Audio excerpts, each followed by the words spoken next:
Fala galera, beleza? Só passando aqui no início do vídeo para fazer um disclaimer aqui, né? Antes de começar, eu gostaria de falar um pouco sobre a verdade de você aprender inglês sozinho e que muita gente não te conta, né? Por muitas vezes pode parecer frustrante aprender inglês sozinho no Brasil, né? Eu nem vou falar do inglês da escola, a maioria dos professores que eu tive foram muito ruins e por muitas vezes eu pensei em desistir por causa disso. E era bem difícil no início, né? Mas eu só não desisti por dois principais motivos. Primeiro, a minha família. Para você aprender qualquer coisa sozinho, o fator família é muito importante, né? Se você não tem pessoas na sua casa que te apoiam, é muito mais complicado.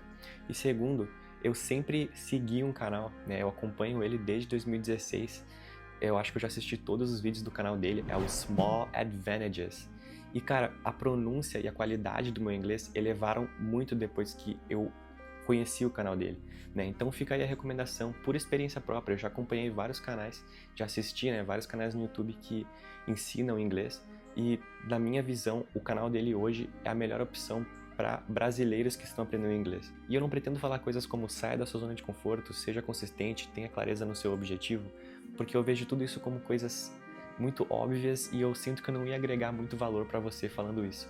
Eu elenquei 5 formas de pensar e agir que, com base no meu conhecimento e em alguns livros que eu tô lendo, tá? E eu vou explicar detalhadamente cada uma delas.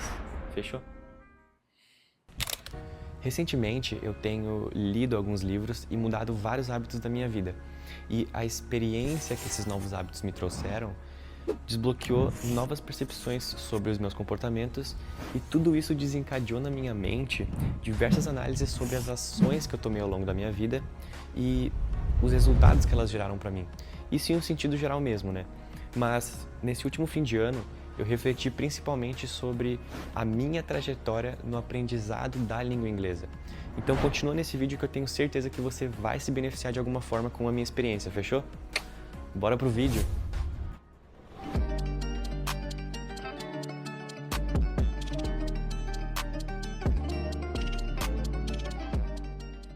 Fala pessoal, Barreto aqui e eu já tinha pensado em gravar esse vídeo algumas outras vezes, só que primeiro, eu nunca me considerei um cara muito criativo e segundo, eu não tenho o hábito de gravar vídeos, né? Esse aqui é meu primeiro vídeo, então eu não tenho nenhuma experiência, na verdade é bem estranho conversar com uma câmera, mas eu acredito que é tudo um processo, né?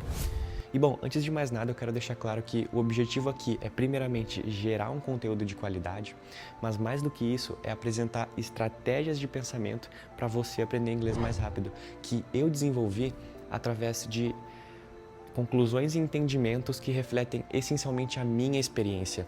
Ou seja, eu refleti sobre a minha experiência aprendendo inglês e eu quero mostrar para vocês alguns padrões de comportamento e pensamento que eu tive ao longo do processo. Portanto, as ideias que eu vou expor aqui não devem ser compreendidas como regras para você aprender inglês. Elas devem ser vistas como potencializadores do seu progresso.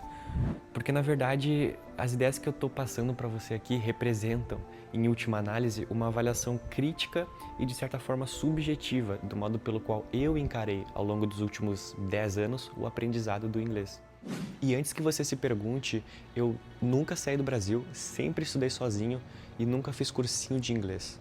Então, todo o meu aprendizado foi através de autodidatismo e disciplina.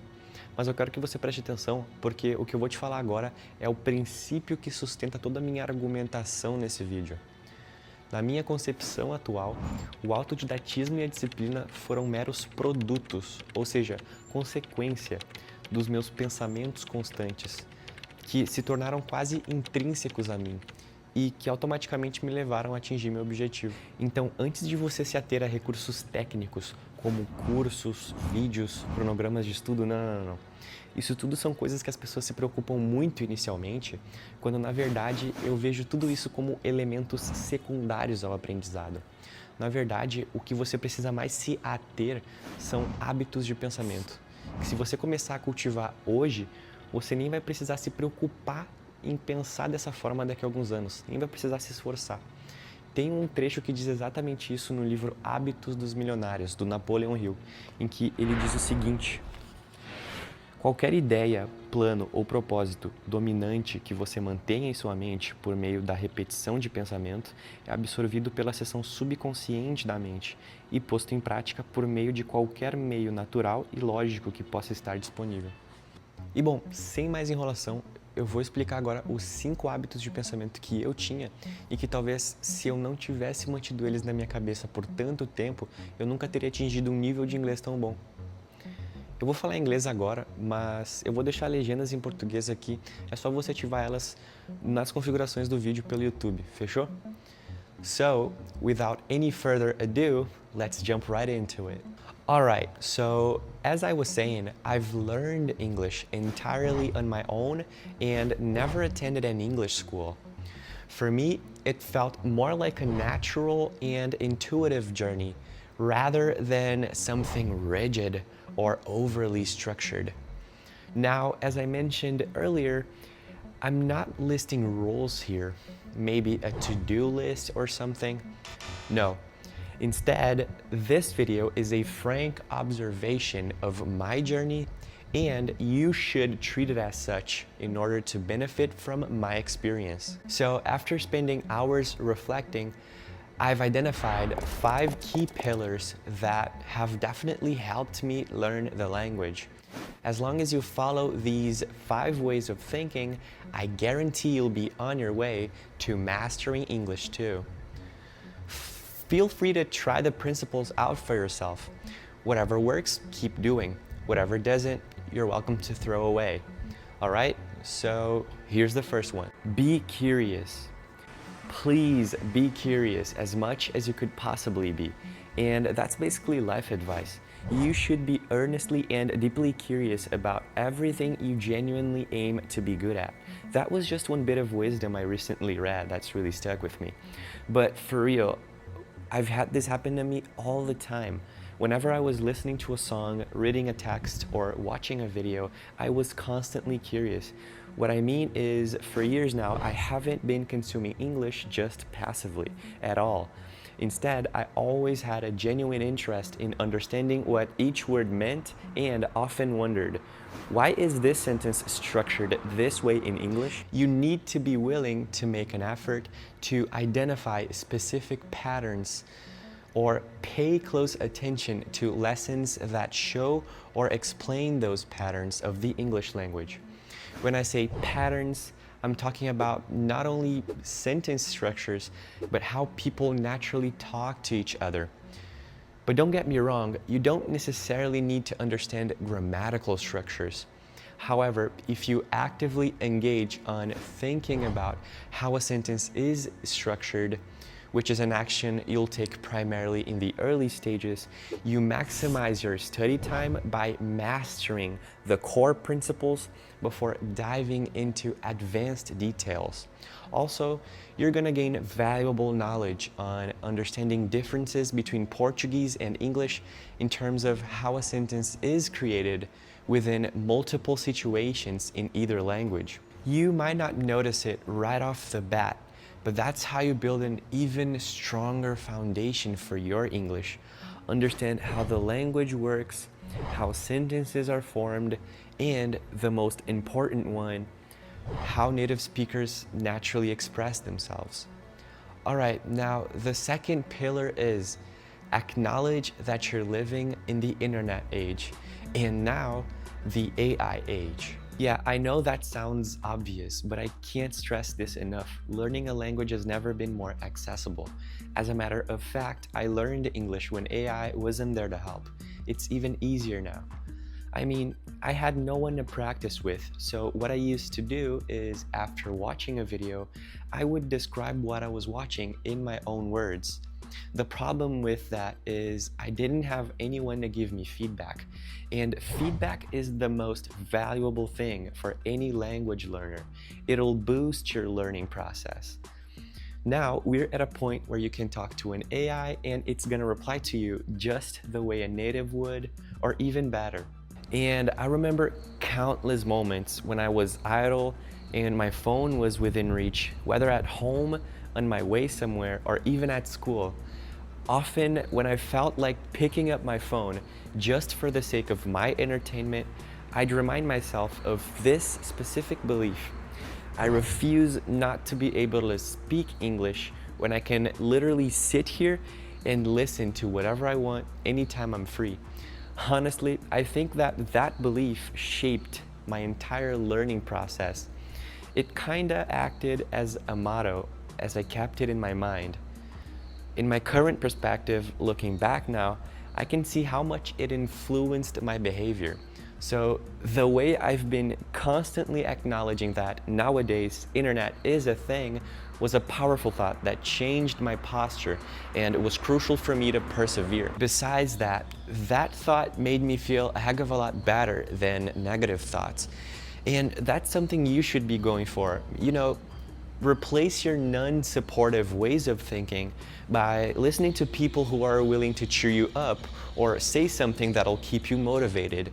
You need to know that everything you feed your mind with is somehow decisive when it comes to focusing or making a change.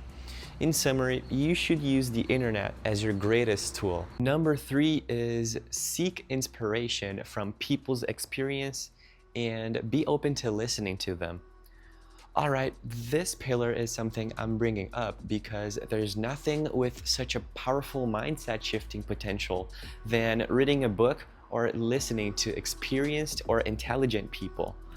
Back in 2014, when I was just 9 years old, I had this English teacher. Her name was Daniela.